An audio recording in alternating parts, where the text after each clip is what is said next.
저는 호스피스 센터에서 일하는 의사입니다.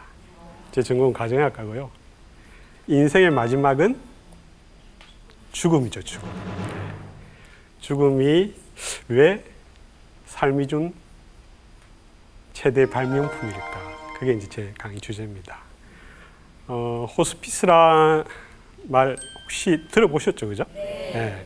호스피스는 원래 중세에 순례자들이 성지를 순례하는 사람들이 하룻밤을 묵어가는 곳, 그렇게 시작했다가 이제 그 사람들이 꼬랑꼬랑해질 때도 있을 거잖아요, 그죠?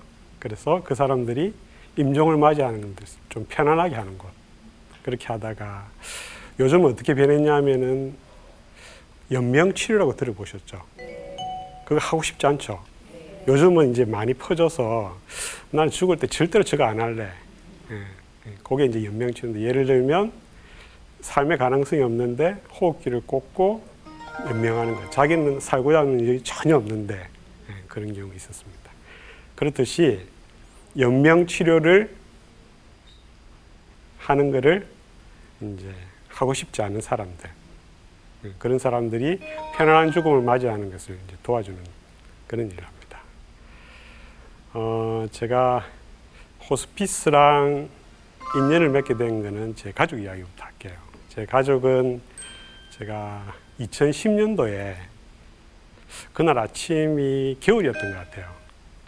집에서 어머니가 전화 왔습니다. 우리 어머니는 전화를 잘 안 합니다. 전화를 안 하고 이제 아침에 딱 전화를 했는데, 양수야, 큰일 났다.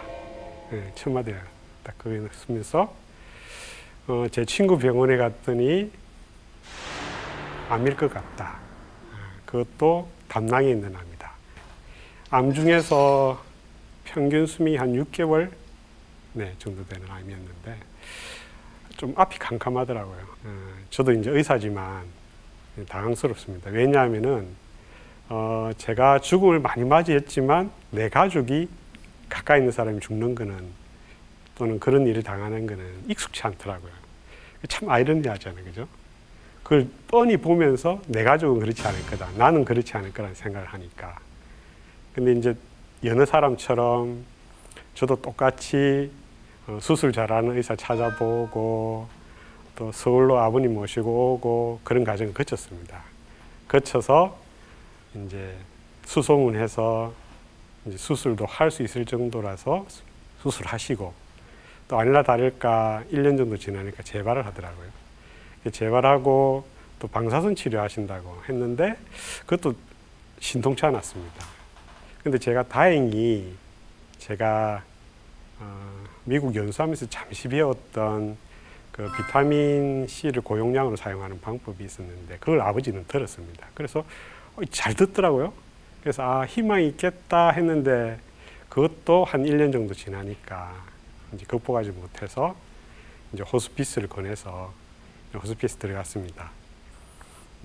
환자가 있는 병실에서 거꾸로 이제 자게 됐는데, 밤새 옆에 있는 환자는 호흡기가 안 좋아서 끌떡끌떡 넘어가고 10분마다 저는 깨서 아버지가 어디 아프신지 계속 봐드리고, 양수야 배 아프다 내지는 그런 이야기를 계속하고 있고, 이게 이제 편안하지는 않더라고요. 왜냐하면은 조금 더 편안한 곳에서 우리 아버지가 생을 마감하면 어떨까라는 생각이 그때 이제 번뜩 들었고, 그래서 생을 마감하는 데 조금 도움을 줄 수 있는 의사도 좀 되면 괜찮겠다라는 그런 생각을 좀 가지고 있었습니다. 그러다가 이제 오래 끌 것 같았는데 아버지는 이제 걸어서 들어가셨지만 한 10일 못 돼서 돌아가셨는데, 그리고 이제 조금 지나서 우리 장인이 다시 이제 대장암 사기 딱 진단받고 폐까지 전이돼서 수술도 못 하신다는 이야기를 듣고, 근데 장인 어르신은 아버지와는 다르게 끝까지 항암 치료를 하셨어요. 그러니까 가족하고 이별도 못하고 그냥 폐혈증 걸리셔서 또 돌아가시게 됐습니다. 내가 의사인데 만약에 저런 상황이면 사람들한테 좀 도와줄 일이 있을 것 같다라는 생각을 그때 많이 가지게 됐습니다. 우리 센터는 7명의 식구가 있습니다. 간호사 5명, 그리고 사회복지사, 그리고 저 이렇게 있고, 그 외에 이제 우리를 도와주시는 음악요법 선생님, 그리고 원예치료 선생님, 그리고 이제 성직자분도 계시고, 또 봉사자들도 있습니다. 이제 여느 병원처럼 들어오면 의사가 다 주도해서 뭔가를 다 할 수도 있지만, 여기는 많은 분들이 같이 도와주셔야 됩니다. 그래서 환자분들이 오시면 가족들하고 다 같이 상담합니다. 상담하면서 어떤 방법이 가장 좋은 방법일까? 그런 것들도 같이 이야기를 나누는데, 제 첫 환자 케이스였어요. 첫 환자 때 첫 번째 항암을 실패하시고 이제 항암 안 하겠다 해서 농사 짓고 좀 살겠다 하면서 김포로 들어가셔서 한 4년을 잘 지내셨어요. 지냈는데 이게 이제 폐까지 딱 전이되시면서 숨이 차니까 집에서도 어쩔 수 없는 상황이 되니까 이제 도움을 받기 위해서 오셨어요. 자식들은 음대를 나왔고 성악을 전공했던 아들이 있었고, 일단 증상을 완화시킬 수 있습니다. 몰핀을 쓰게 되면 숨찬 게 완화되고 하니까 반짝 좋아지는 시기가 있습니다. 그래서 그때 제가 가족들한테 제안했습니다. 가족 음악회 한번 해보는 게 어떻겠느냐고. 근데 그것도 딱 며칠이었는데, 그 딱 며칠 지나니까 이제 가족들도 함께 모이는 자리가 마땅치 않아서 넘어가시면서 또 돌아가시게 됐습니다. 그래서 뭐든지 때가 있는데 라는 생각을 했습니다. 그 외에 이제 호스피스에서 하는 일들은 가족 사진 같은 걸 같이 찍어드리는 일도 하고요. 합니다. 그래서 제가 그분들을 만날 때마다 또는 우리 센터 식구들이 하는 일들이 뭐냐면은 가장 좋은, 가장 그분들이 원하는, 그게 생에 어느 정도 딱 남아있는 그 시점에서도 정말 하고 싶어 하는 일이 뭘까, 뭘 제일 하고 싶은지를 꼭 묻습니다.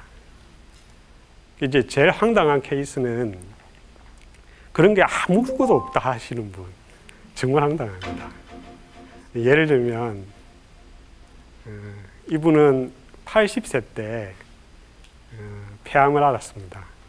폐암을 자기가 알고 그게 뇌로 전이되기 전까지도 몰라다가 이분이 바둑을 아주 좋아하셨는데, 바둑을 이제 혼자서 사시면서 인천에서 동대문에 있는 바둑 두는 곳까지 혼자서 이제 계속 다니셨는데 혼자 사셨어요. 그러니까 부인하고는 이혼하신 상태였고, 그래서 우리가 이분한테 해드리는 거는 두 분을 만나게 해드리자. 그런데 정작 만나게 해줬는데 뻘쭘해 하더라고요. 나중에 그 뒤에 좀 보니까 자꾸 무슨 자기 전화기를 가지고 이렇게 핸드폰을 번호를 누르더라고요. 그래서 저 사람이 누굴까 싶어서 궁금해서 그 사람을 수소문해서 만나겠습니다. 그러니까 알고 보니까 바둑 친구였어요. 그런데 바둑 친구를 만났더니 너무 좋아하는 거예요. 30년 전에 헤어졌던 조광지처보다는 이분한테는 바둑 친구가 훨씬 귀중한 사람이었던 거죠. 네. 그러니까 정말 그분이 원하는 바가 뭔지를 찾아내는 것, 그게 이제 우리 과제입니다, 과제. 네. 그런 다양한 분들을 만나면서 저는 생각했습니다. 나도 언젠가는 죽을 호스피스 환자고, 물론 기간은 좀 길지만 이분들도 아주 짧은 생을 살지만 우리는 항상 죽음이 앞두고 있는 그런 인생을 살고 있는 이 시점에 그럼 어떻게 할 것이냐. 제가 생각할 때는 그거의 답은 인생을 미리 그리는 방법이라고 저는 생각합니다. 제가 호스피스랑 인연을 맺게 된 것도 이건데요. 제가 한 10여 년 전부터 어떤 작업을 하느냐 하면은 2007년부터 시작한 이 작업을 어떻게 했냐면은 10년 뒤를 먼저 가는 겁니다. 예를 들면 지금 2017년이면 2027년도를 먼저 가서 그 10년 동안 내 인생에서 꼭 일어났으면 좋을 만한 일들을 미리 그리는 겁니다. 아주 상세하게, 생생하게 그려야 됩니다. 그럼 어떤 일이 벌어지느냐 하면은 그와 비슷한 일이 또는 그런 일들이 내 눈앞에 딱 스쳐 지나갈 때 마치 내가 기다리던 버스가 딱 왔을 때 그걸 탁 올라타듯이 그냥 올라타면 되는 거예요. 제가 이전에 있었던 직장은 그냥 서초동에 있는 검진센터에 있었는데 편안한 직장이었어요. 내가 뭐 특별하게 힘들거나 그런 거다 이제 매너리즘에 빠질 수 있는 그런 직장이었는데 제가 머릿속에 그 그림을 딱 그려놨을 때 호스피스에 대한 일을 하겠다는 걸 했을 때 그 일이 어느 순간에 저한테 탁 닥치게 됩니다. 그러면 그건 자연스럽게 탁 올라타는 거예요. 예. 왜냐하면 우리는 한정된 시간 살아가니까. 제가 영원히 살지는 못하니까. 그래서 오늘도 여러분들한테 권하고 싶은 거는 항상 자기 인생에 있어서 뭘 하고 싶은지를 곰곰이 생각하고 그걸 그리라는 이야기를 하고 싶습니다. 이건 2년 전에 제가 그렸던 풍광인데요. 제가 한 10몇 년 동안 한 달에 한 번씩 독거노인들 방문 진료를 했습니다. 주로 했던 일은 의사지만 계속 약을 뺏고 이 약 드시지 마시고 운동을 해서 그 사람이 이렇게 세우거나 하는 일들을 계속 해왔었습니다. 그러다가 해외에 한번 나가볼까 이런 생각을 했었습니다. 근데 2015년도에 그해 4월 달에 제가 절에 다니는데 우리 절에 다니는 보살님의 딸이 교회에 다니고 있었어요. 근데 그 교회에서 의료봉사를 가야 되는데 의사를 구한대요. 그래서 제가 이렇게 가만히 듣다가 그래 한번 가보자. 그래서 제가 불자지만 교회 식구들이랑 해외 의료봉사를 가게 됐습니다. 이런 상황입니다. 그러니까 어떤 상황이 닥쳤을 때 주저앉지 않고 그 일을 이렇게 저지르게 되는 그런 상황이 오니까 마치 이런 일이 탁 닥쳤을 때 아우 깜짝이야가 아니고 저 일은 내가 해야 되는 일이구나 이렇게 하고 하시면 되는 거예요. 왜냐하면은 인생은 짧으니까. 네. 그래서 미리미리 자기 인생을 그려서 그걸 실천하는 것은 아주 중요합니다. 케이스를 한 명 이야기해 드릴게요. 이분은 이제 콧줄이라고 알죠. 입으로 못 삼키기 때문에 코에다가 줄을 넣어서 위에다가 직접 그러니까 경관실에서 이렇게 주는 거. 네.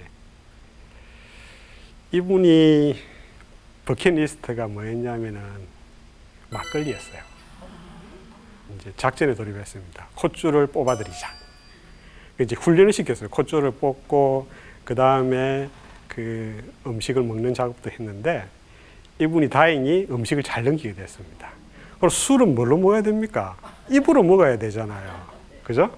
적어도 이 콧줄로 먹을 수는 없잖아. 그래서 어느 날 제가 아침에 이제 우리 집 앞에서 막걸리 사갖고 의사가 해진 돌면서 막걸리 한 잔 딱 따라드린 거죠.